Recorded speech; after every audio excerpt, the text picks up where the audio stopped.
Hi, I'm Karen Golden-Orante here at Living Histories with Phil Smith, who is a longtime resident of Cohasset, who's going to tell us the story of when he came to Cohasset and his experience while he's been here. So Phil, if you could give us an insight to what brought you to Cohasset. Well, I just figured that was a lucky day because I'm from Chicago originally. But really what I know best about this interview will be the business of Cohasset, because I came to Cohasset because I had an opportunity to get an apartment at Main and Soya, which is the stucco building. And at that time, Bob Pine had it, and there was a sublease, and I took it. That was one of the best things that ever happened. A beautiful spot. I think didn't somebody have a wedding there with, when I was there? But in any case, it had a beautiful staircase and I enjoyed it. And after I was there, I was working for a John Whitcomb company, who was the largest furniture distributor at the time in the country. They were from New York. And I interviewed with them, and I wanted to learn the wholesale end of the business. So in doing that, it gave me a great experience, and I only lasted about a year and a half and decided to go into business myself. So, but what brought me first to Chicago, from Chicago to Boston, unfortunately many of my memories go back to the Kennedys, because the day the day that John Kennedy was shot, I was just leaving Boston to go back to Holyoke, Mass, where we were having a business meeting. And the flags all were dropped down half-mast, and just before I got on the bus to go to Holyoke to meet these business people, we realized that John Kennedy had been shot. And it was right after that that I established myself in Boston. I was working for a Chicago company, but heading out in Boston. And then the next memory was later on when Bob Kennedy was shot. In '68, I believe it was, when I opened my business. Yeah, and we were getting ready to open that a couple of days later, and they announced that Bob Kennedy, so it's just awful, but you can't forget those memories when they're together. So that's what really brought me into it. Then I went to the Museum of Fine Arts at the time, offered courses at night. And my whole career, I've always worked and gone to school, even in Chicago. I think I went to all the universities, but I only took subjects I like. I took business courses, real estate courses, sociology, everything else. But I've always been interested in business, and one of my first jobs was with A.G. Spalding, which was a major, still is, but it's been sold so many times. And A.G. Spalding had the golf, I was in the golf division. And it was great because I was very young, and they sent me down to Florida to take care of the golf pros at that time. So every experience I had sort of led me up to my 40s. And I think, personally, life begins at 40.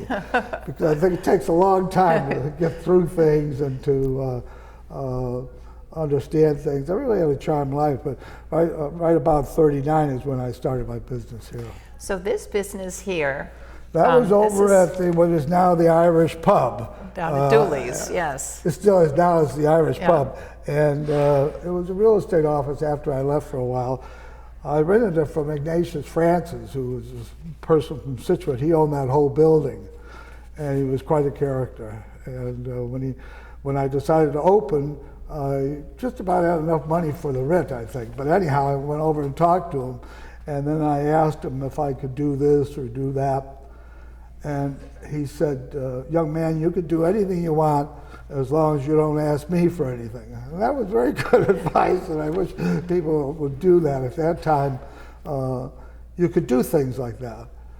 Unfortunately, today, young people can't. You can't even get a credit card unless you already have great credit and have money. But in those days, people took you at your face value. And a handshake. Yeah, and a handshake. And Mr. Francis used to come in the first of the month. He had a beat-up old Cadillac, and he'd come in, and he was quite elderly at the time. And he would say, hello, and I'd say, fine, here's your check, Mr. Francis. He said, thanks, keep smiling, and he'd get back in the car. But he owned a lot of property, I think, around Scituate and around Cohasset. So what did you sell in your store? Well, that was the idea. When I was working for John Whitcomb, I called on mostly designers and upholsterers, anybody connected to the business, to tell them that we now have this great, great showroom over on Berkeley, and please come in. And when I saw the way business was conducted, I got a need myself for maybe getting into the business, and interviewed one time with a fellow on Newberry Street, and I get the same question now, how do you get into the business? And what he told me was go to school, and I said, no, I've had a lot of schooling, but not in that. And then he said, well, get a job with somebody that's involved with the decorating business. And that's what I did when I went to work for John William, and it was a great experience. But then I thought, well, I was living in Cohasset, as I say. I had this sublease up on Sawyer Street, and I thought this would be a great, great spot to open up a design business.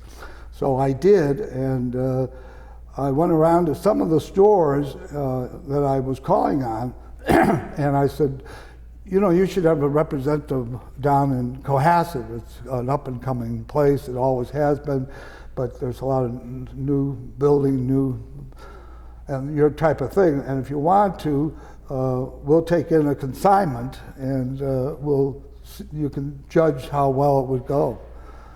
And Dave Israel at Trouvi said, that sounds good to me. And he was the owner of Trouvi. And so we filled it up with a lot of Trouvi stuff on the one side. And then the most amazing thing about it, even to this day, when I think back to it, you had to be young and a little naive, but I put golf and tennis on the other side. Because my brother Al, God rest him, he's gone now, but Al was working for Commonwealth Edison in Chicago, and I said, Al, I was working for Spalding at the time. I said, you're too good to be working at a desk and get a watch 50 years from now. So why don't you open up a business? So he did. So then I took some of the stuff that we had in the store in Oak Park, Illinois, where the shop was, and brought it to Cohasset. I figured if one thing didn't work, the other would. And so I did do a little bit on both sides, but then about 2 years later, I decided that the interior design was the most profitable and the best thing for me. And even when we opened the golf and ski shop, we didn't know much about skiing or anything like that either, but you use the same talents, I think, in anything, you know. But that's more or less why I was very lucky. Genevieve Good was one of the first women to come into my shop. In this shop, she also came in later when I redid Smith Place. But I still remember Genevieve very, very fondly, and I see her a lot and think highly of her. But she came in and said, well, it looks like Cohasset has arrived. Now we have our own big design shop. I said, well, not really, Genevieve. Charlotte Frost is really Charlotte and I were friends, and she had a place, her sister and her had Lilac House. That was before my time. And then she had a shop where the Bates House is now, and she lived there and she had a shop there. So we got into it, and I was just very fortunate. After Genevieve came in, and I had a couple other people, I used to have the fabrics laid out on the tables, and you just go through. And I suppose Billy Knapp was my most loyal client, and she was one of the first came in, and she was very fond of me apparently, and thought I had nice things. So she started getting me to do some things. She had just moved from where the Roys are now over to Gammons Road. And we helped her there, and then she got a place in Florida. And because of her, I had Mrs. Cox and Mrs. Cook and the whole group. It just and I got into that, and but it's been something I'm very happy doing. So even at this late state, I'm still very, very busy. And I think it's like good lawyers. If you have the information, you can keep going as long as it helped somebody else, you know. And then buying this different real estate got involved with me, and I shouldn't maybe got involved with so much with real estate. But Well, one of the places that you purchased was Flemings. you're right, Mary Fleming called And me. at that time, yeah, this is the building Yeah, that's here. one of the old pictures. That's a painting that was. This particular shows a garage here, which was a storage, but it was a garage. And when they did this, Lisa Bemis did this, and there's a lot of Lisa Bemis's paintings at the time. And Mary had the same doors, the same front, and then later on even had an apartment above there. We rented it out at first, but then I redecorated and lived up there. But I've always lived in the village, and always have enjoyed living in the village. And you got rid of the garage and put in Yeah, a big we added window. that. That is now the lamp shop. If you go in, my nephew Frank Smith came out, and he got married here too. He met somebody here in Cohasset, and Joy, and then they bought the business from me. But he was the one that expanded it over there, and he put in if you go in there now, they have all kinds of lamps and lampshades and all that stuff. Quite different. When Mary and John had it, John had the fishing and tackle, and not tackle, but fishing, boat things. So he sold boat supplies. And Mary took over from her brothers who had a plumbing shop there way before my time. But Mary had the gift shop on the other side.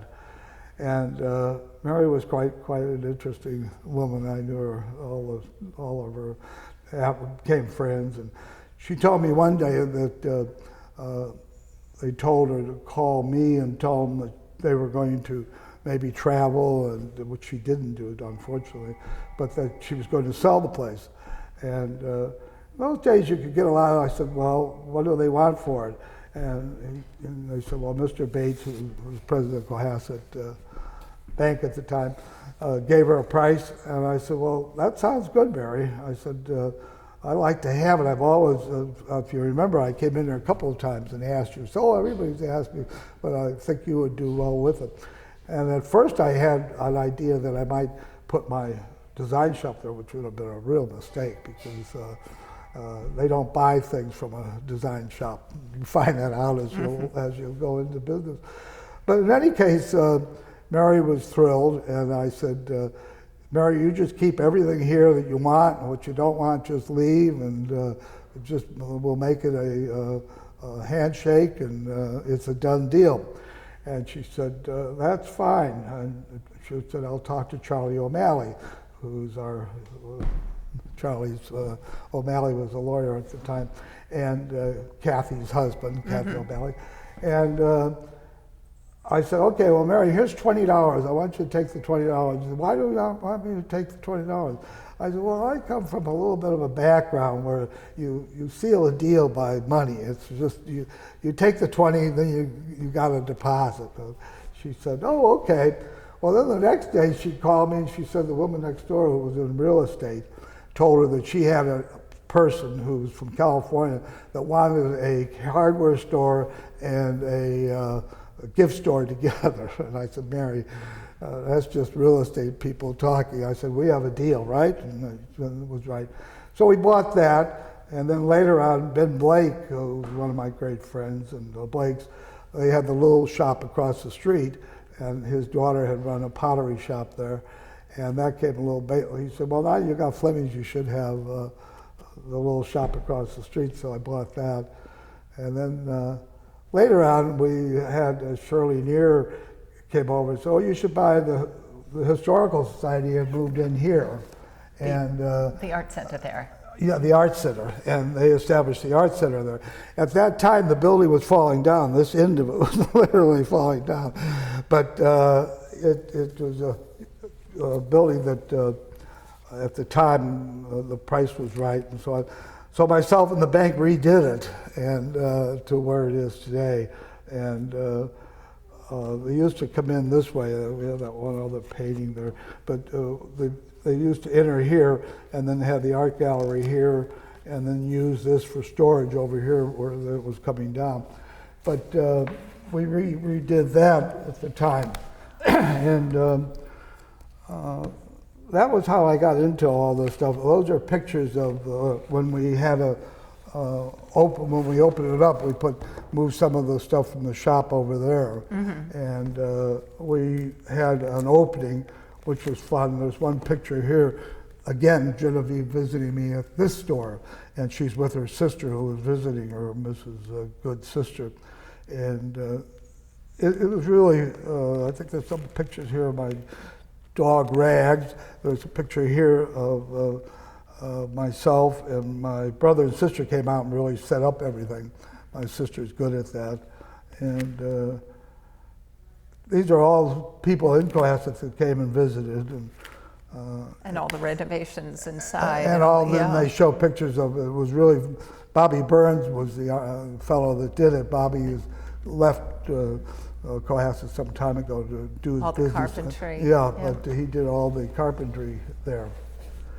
So all these pictures, it's nice to remember things. I don't dwell on the past. I believe in living in the present a lot, and all these things are nice, and I only remember the good things. I don't remember the bad things, and I don't dwell on them. You might have learned from them. You learn that. That's why I say I think life begins at 40, because during the 20s, you go through school and you go out working, and I learned one of the things, I always got jobs through connections, and I think today that's still, people send out all these resumes and everything else, and I think they must just dump them in the wastebasket or something. But in those days, even if you went to the bank and you wanted to borrow $1,000, they said, now Phil, your dad or your uncle or blah, blah, blah, who does business here, you know? And that was the same with a lot of things. And the most influential fellow I think I had when I first started business was Bert Pratt. He was president of the Historical Society, and he was a selectman, and he was an all-around great guy. And he was president of Rotary, and then he got me into Rotary, and then I became, there's a picture here of Arthur Clark and myself. That's when I was leaving and Arthur was taking over. I was president 2 years. Usually president only serves 1 year, but I served 2 because Arthur couldn't come in at his due time because he just became a selectman, and it was just going to be too much for him. So he waited until later, and then this is when he came in. And the Rotary Club, just like today, it does a lot of work, and people don't recognize it. People aren't joining as much as we used to in those days, which is unfortunate. But like Kathy O'Malley here with the Historical Society has changed it a great deal, but primarily this building has done a lot. We used to have just meetings in small places. We had the house over on, what is that? Summer Street. And that was very nice. But it takes people, not just the money. People have to get involved. Townspeople. Yeah, every institution has. And when I think of all the ladies that I took care of once I opened up my business, and what they did for the community, and people both, what they call the townies, they got into all these things and helped and worked at it. And then some of the other people, like Billy and Mrs. Cook especially, would say, okay, I'll give you this amount of money if you can raise the same amount. And because of that, she built that's how the Art Center started, actually. That's how they moved over, because she financed it through the Bancroft grant or things like that. And then, of course, the Coxes and the Cooks, the Cox family did a lot. We don't recognize a lot of that today. Even in Cohasset and other towns, they recognize people that have done things. And we should do something. I always say that one of the people that influenced Cohasset the most and gets the least praise is Peter Roy. Peter, when Mrs. Cox owned the house that Peter's in now, they had enough for, it was less than $1 million. It was a very small sum, but that's how, that's back a while ago. And then the first people to buy it was an oil company, and the oil company went in. Unfortunately, they didn't destroy a lot, but they went bankrupt. And that brings us up into like the 80s when everybody was going, the banks were doing the same things they're doing now, Bay Bank and all the rest of it. It was a disgrace. But anyhow, then they were going to a marine company from the, I think they were down in Newport, thinking they were going to come in and make it a marina, which of course they should have realized with everybody behind it that was never going to happen in Cohasset. And then the worst thing that was going to happen to it was the town was going to buy it. And I always said, oh my God, if the town buys it, it's going to be, they'll probably use it for the dump, or not for the dump, for the road department or something. That was the mentality of things in those days. So fortunately, Peter came to bat and Peter bought it. And just what he does on his gardens outside, what he's done at the harbor, what he's done with the Hugos, what he's done with the little restaurants that he's given us, is really great. And I think it must be just jealousy, because people that I know, they don't know him, they wouldn't recognize them, but they all have opinions. And I took care of his mother, who was a very, very independent, a lot of people couldn't get along with the mother, because the mother, like a lot of my clients were, it had to be her way. So you learn early on, when you deal with these type of people, mostly very strong women, you just say yes, because that's all they want to hear. And if you do that, you get along very, very well.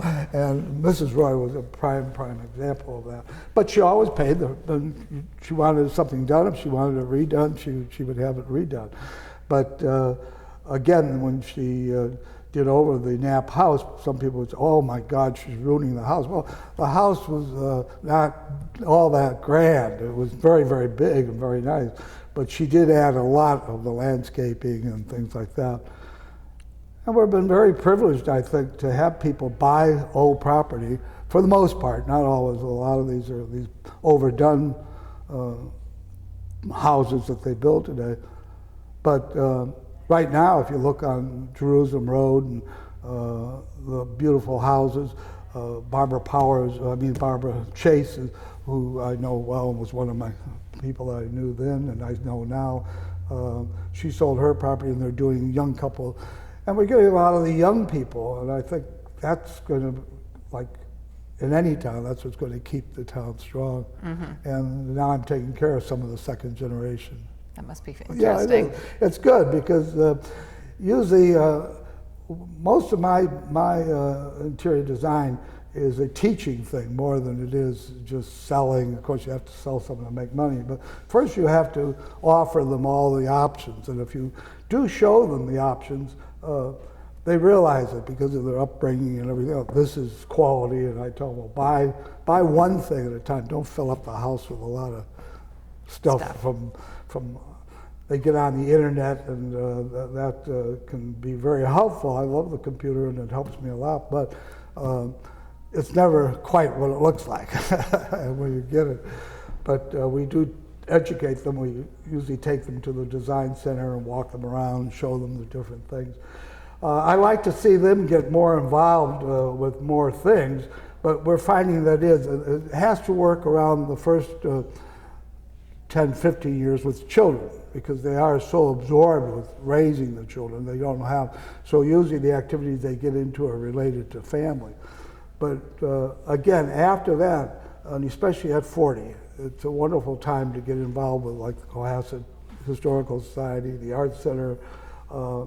Now I've been asked to get involved with the senior citizens, which I have been, but I haven't really, I've supported it, but I haven't really gone into the old one. Now we're having the new one. I think it's going to be a great success. But it's hard to get the old geezers like myself. I think we have an old goat club here, which I've never been invited to join, but I wouldn't join anyhow. Any club that's called Old Goats, I don't want anything to do with. I hate the word senior. I feel just as young as I did when I was 40. Mm-hmm. And I think the same way. I'm interested in everything. I get on the computer, I search out things, I work, and I think that's what keeps you. It is a word that needs to be reinvented. I think, I really do, because I don't know what, I've given it a lot of thought.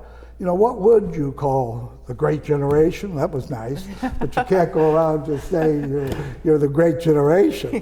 Why not? Though you may think so, because as I say, I do think the youth, everything I don't like it when older people are always downing things. My mother, God rest her, had a very advanced sort of thinking, and she used to say, keep the crepe hangers away from me. Now you have to remember when this was in the 40s and that, and she went way back before that. And the crepe hangers were the people that used to drape the church at Lent with the crepe, the purple crepe, and at funerals they would do it. So to her it was just an expression of, I want to live now just like myself and not in the past. People would say, oh, those good times. Well, what was so good about them? You know, they were pretty tough. And they were compared to the way people like all of us live today. You know, we live in a very much different world. And it was just been all kinds of happy experiences. One was with your mother and Mrs. Golden. And I remember going back, I remember doing Roger Pompio's first office, and we used a bench that your mother made in there. I suppose Roger.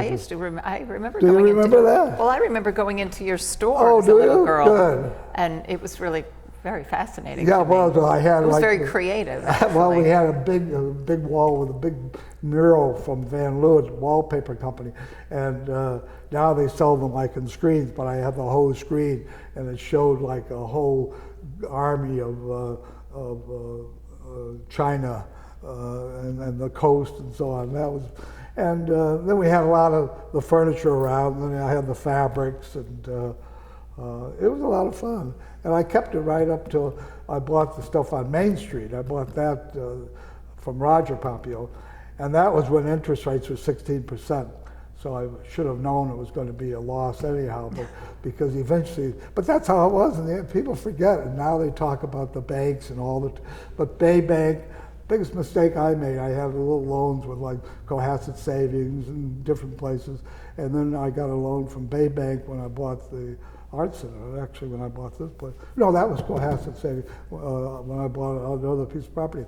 And Bay Bank said, well, we'd like you to have all your business stuff into one account here at the bank. And of course they failed, everybody failed. I failed too. Not failed, but the business, the buildings, the real estate and stuff. But now it's changing ground. I still would like to see the village. We did have the rehabilitation or whatever you want to call it at the time of the things, but we should have put the telephone poles and everything underground at that time.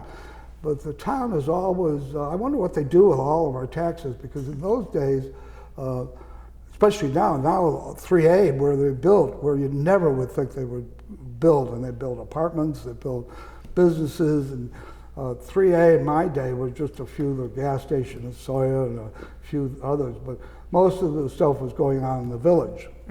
And we had Ticka McLean, for instance, who had a linen shop, and she had a lot to do with the Cohasset Historical Society as well, and Charlotte Frost. A lot of specialty stores, the kind of stuff you used to see on Newberry, but not high fashion, but owners had them, separate owners. Danny Campbell had a jewelry store, and Lou, I forget Lou's last name. Simeon?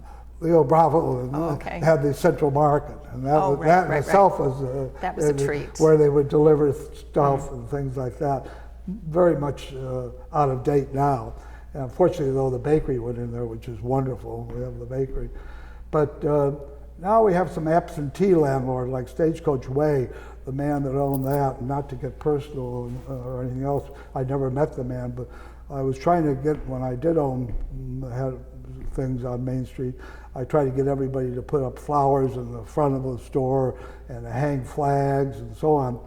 And the wind-up was that I wound up hanging the flags myself. I even had, even though they were only like $10, people didn't want to bother with them.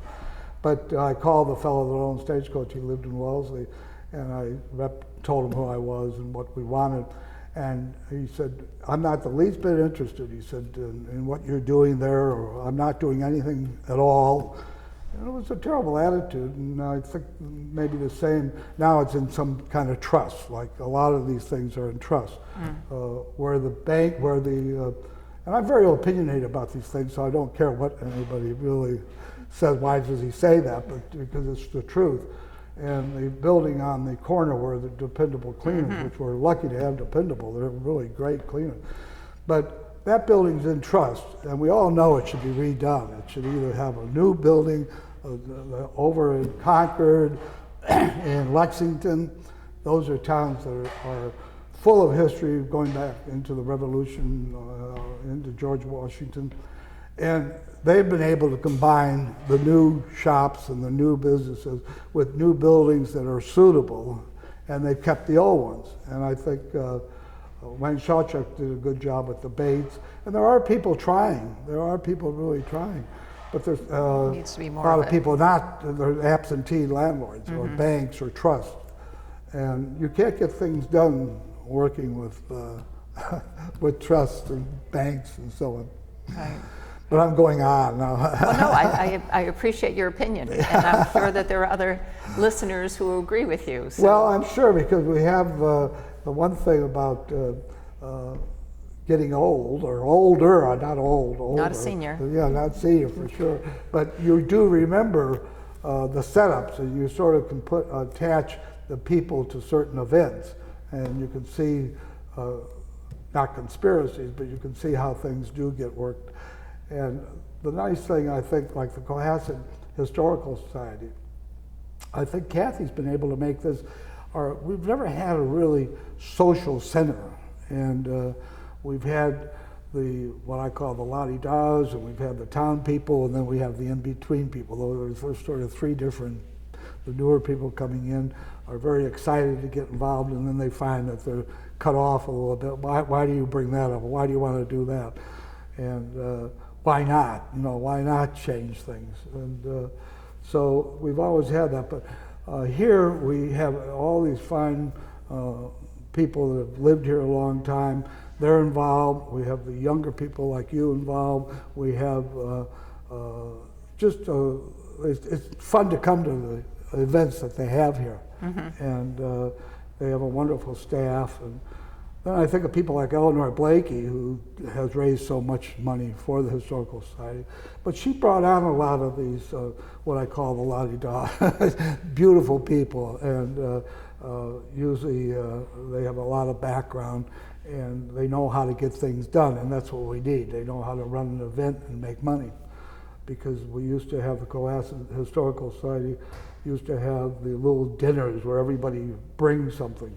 And I never liked that idea because I never knew who made it or what. Today I don't do that. Even when I go to big openings, you don't know who made what or what they have in it. Right. And so anyhow, but they used to have the little suppers and everybody brings something, and you raise $5 here and $5 there. Obviously we have to have bigger bucks today, yes. Today, we have to have big events. And people with a great deal of money, the younger people, the venture capitalists and that, they are, even if they live here, and some of them do, and they're spending like $6 million on a house or something like that.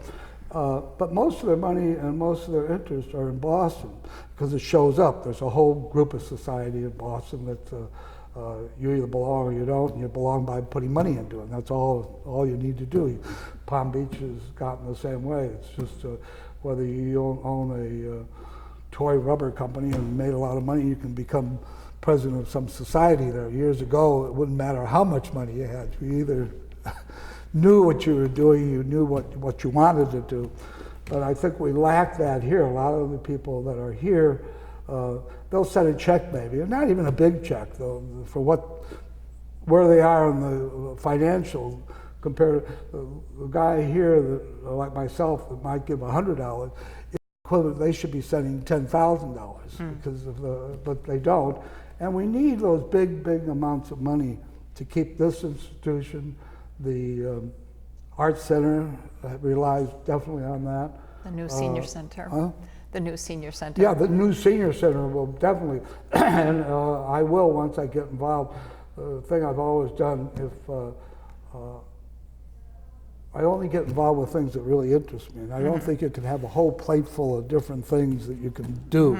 You choose a few things that you think you can be good at and help with. Right. And if they don't like the help, then I just say, well, gee, I think I'm wasting your time and my time. If you want to know, like if I go to a meeting and they're talking about having an event, and then they start talking about budgeting the flowers for like $2,000, I said, why do you do that? And I said, what do you mean, Phil? And I said, why don't you just bring in some flowers or forget the flowers? Well, it's 2000, the Junior League, I did a lot of Junior League. I did about 16 show houses for the Junior League, and it's the best fundraiser. Now it's stopped because they can't get the volunteers. The women that used to run it have all gone into businesses that are running big businesses. And so now they either have to hire somebody. There was one last year, and then they work with contractors. But the way the Junior League was able to be successful, everything had to be donated. And you cut out a lot of the things. Anything that was, during the show, anything that was done had to make money. Otherwise, it wasn't an ego trip for anybody. And you just didn't get your name up there for something. You got in and you helped with it. And I think we definitely need that here. The senior citizen thing, I've given that a lot of thought since Glenn Pratt called and said, you'd like me to get involved? And I said, good. I said, that's the one way, Bert, that, I'll keep naming it, Bert Pratt, Glenn, is that people have to get on the phone, or not on the phone so much, but of their own group, they have to say, you know, we really should do this, and keep it as a we thing. You and I and our group should get over there and help, you know. We may not think, I always say, you don't want to get into, well, I'll just say a lot of old ladies or something, but that's not what I'm really saying, but that's the concept a lot of older men get too. And the other thing people forget is that in, not so much my generation, but my father's generation, the generation before his, men for the most part had clubs. They all had clubs, athletic clubs, card clubs, the social clubs and stuff like that. And even restaurants like Berghoff's in Boston when I first came here, women weren't allowed on the first floor. It was all the lawyers and doctors and everybody else that came in on the first floor.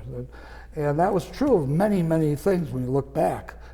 You can't believe it, like anything else you can't believe some of the stuff that we tolerated and did any more than the black movement and all these other movements. But the thing about it is that times change and we have to change. But the older people did, the men especially, did have, especially after the Second World War, that changed everything. But before the Second World War, men had a lot of clubs and they were bonded a little bit, and the women had their things. So the women would do their things. They would have a club, some kind of club, a bridge club or something like that, and it would be all women. And then now we're trying to mix everybody in there, and it takes a little bit of doing and a little bit of, you have to make it attractive. I'm not gonna, the people that play bridge, and they have to have a place to go. The people that want to play cards of any kind, they might have a place to go. The people that just want to socialize. But I think the thing you'll get to get older people in there now, older men especially, is to give them something to do. Because a lot of them, the worst thing you could do, I think, is retire at any age, but especially at 60. And even if you're like a chief executive, especially, I think maybe it's more prone to it than anybody.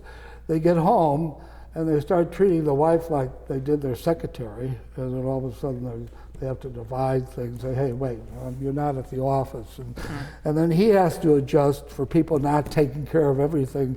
As soon as he mentions something, yes, sir, we'll take care of that. Well, you get my cleaning, will you do this, will you pick this up, will you do that? And so then they get very unhappy. And if you notice, men die faster than the women. I think they die of boredom. And being around, I think you have to be stimulated. And I think it's, when we do the senior citizens, that's what they call it, we have to try to dig up programs and things. And something educational, interesting Uh, to capture. It has to be. It can't be just, we can do all these other Yes, things, just like having a steak special. Well, steak you can make at home. You like to go someplace But where to they have speakers is speakers really key. are very much, they're very much part of it, and interesting speakers. I think the Old Goats Club, I know several people that have been president, and they're all chief executives usually that have been there, but they do have speakers from time to time too. But most of those, that's the interest, and give them a job to do. And I think it will. I think again, Glenn Pratt and people like that that run businesses know better than I how to get it. But you have to have everybody. You know, not, I do think the new senior center will be very universal, as well as not just for seniors, but even for other faction. I think also, I don't know, do they start at 65? They should start at 50. What, 50, to go to the senior center? Yeah, to call. When are you a senior, technically? ARP, I think it's 60. ARP 50? I think it's 60. Yeah, I think they should bring it down. To 50? Well, 55. Oh, okay. ARP is 55. Because they're still working. Most people are going to continue to work. Yes. This day of retiring at 65 and drawing your big pension from GE and from the phone company, that went away a long time ago. Right. So people, even when you see these older fellows at the Stop and Shop bagging, they seem happier than the guy sitting around at sitting home. down in, I know a lot of them down in Florida, and they get up in the morning, they go to the pool, and then they have the cocktails start at about 11, and that's their day. And I wouldn't know how to trade places with them. Well, the one thing that I do know is that the senior center will be an added benefit to the town. And Oh, for very all definitely. And truly, for all the seniors that have been in town, to have a place to go to together, Right. not just off in separate places. And so, but we digress here, talking about, but I do want to say, though, you will be walking distance now, because it will be located very... I just opened an office after Yes. all these years. I opened another office at Brownbrook, and because I had stuff all over. I had an office in Boston, and then I tried to work from the house, and I had stuff all over the place. And then I thought, well, I'll look around town, and I just happened to look over at Brownbrook, where the tea shop is, and it's a wonderful location. I can pull right up in the back, and I don't usually see my clients at my office. I see my clients at their home, and usually before anything is done. So that's the only reason for me to be there. But it's very, very nice having that. And as I say, I've always lived in the village, and I live here now in the Cohasset Historical Society, and I enjoy the privacy of that very, very much. Very grand. Yeah, I like to. I wish I had the whole building. No, you and me both. I think I was born too early, or too late, maybe, because they talk about the Gilded Age, but it was pretty good if you had money. If you didn't have money, it was awful. Right, but if you had, I do a lot of studies on old houses. They fascinate me, and it's part of my business too, preservation and mixing the old and the new. I think one of the needs we have for seniors and for everything's a village, and we are a village. I come from a village. Oak Park is called the world's largest village. I think we have 58,000 people. It's very small, but very nice. And when you get into these people coming, I think what we have to do now with the Senior Citizens Center is to incorporate a lot of these other groups, like our Historical Society, let them come in and handle the programs. Let the Arts Center come in and handle some of the art. Don't expect them to go to the Arts Center for something and to the Cohasset Historical Society, and don't think of it as competition. That now they'll take away some of our members, or members will get involved. There's plenty to do, plenty for everybody. So I think when they do get the center open, they have to rely on people like the Cohasset Historical Society coming over, giving talks there. Or even having them... Or having them and change. having it, yeah. And having it all, having it but reciprocated. having it one unit Yeah. of all the things we have. The Social Service League, the financing, the thing, they do a lot of work, and people don't hear about that. And reach out. I don't know if, I presume you have to be a member of or a citizen of Cohasset to use it, but I'm sure you can bring guests along with you, and I think it's going to work very, very well. And I wish that I believe strongly in making no small plans. I tell people, get rid of all those shelter magazines at the A&P, now I'm dating myself, the A&P, the Stop and Shop and all those places, and read the Architectural Digest now. It's all out of your pocketbook, but you go then down from that. And I believe that's true of any planning. If you plan to build something and it's going to be $3 million, sure, you're going to run into resistance and stuff. But look at it with the $3 million rather than saying, okay, well, we can't do that, we'll start at 300,000. And I hope that it won't be long before we add whatever we have to add at the senior citizens facility to have more room. And the financing couldn't be cheaper than it is now. It's only going to get more. It's just these things go up and down. As I say, when I bought the property on Main Street, it was 16%. I paid Mary. In fact, I told Mary, you're better off financing it yourself, and we'll give you. Give it to Charlie whatever way you want. She said, well, I don't know, I think we have to go through the bank. I said, well, going through the bank, you're not. And she did. And then finally, when rates go down, then mortgages have to go down and things like that. It didn't stay steady. So are we going to be seeing you walking from up Ripley Road there? It's just I have to get involved. There's no doubt I have to get involved. But when I say, sometimes we worry about, I have an image of myself being a young man. And I try to stay, I really don't associate, all of my friends are like 20 years younger than I am. None of them are very close to 20 years. Some of them are younger. I'm probably the oldest one around. But I think younger than most of them. And I don't know why they get this attitude. But it's whatever you perceive yourself to be is what you're going to be. It's your destiny. The way you want to live. I'm not waiting for the next life. And, well, you just opened up another shop, another location. When will you be moving into your new location? I'm in the over at Bombrook. So you're there now? Yeah, I'm there now. Yeah, I was going to. Fortunately, things just work out. I believe in faith, and I believe in. I think I probably have 10 guardian angels at least, because when I first took the space, I was interested in the price it would be, and they had the loft upstairs. I said, "Oh, that's fine," and I took it. And then after I was there, this was recent in the last year, during the last year, I realized, Phil, you're walking up and down these stairs. You may not be able to do that another couple of years. Why did you do this? And I thought, well, maybe I'll get around to asking the landlord if any other space comes up. There was a bigger, Eagle Flag had a big office on the first floor, and there's a veterinarian and a tea shop up in the front, and a railroad shop on the first floor. And just when I was thinking of that, one of the owners, it's a group that own that, it's up for sale actually, and he came and he said, Phil, we'd like to present you with something. Our lawyers tell us that loft may be illegal if we don't have a better egress to get out other than the one. So if we're going to split up where Eagle Flag was, and if you take half of it, we'll give you this year anyhow, we'll give you the same rent as you have upstairs. And I thought, see how funny that is, because that's what I was thinking about.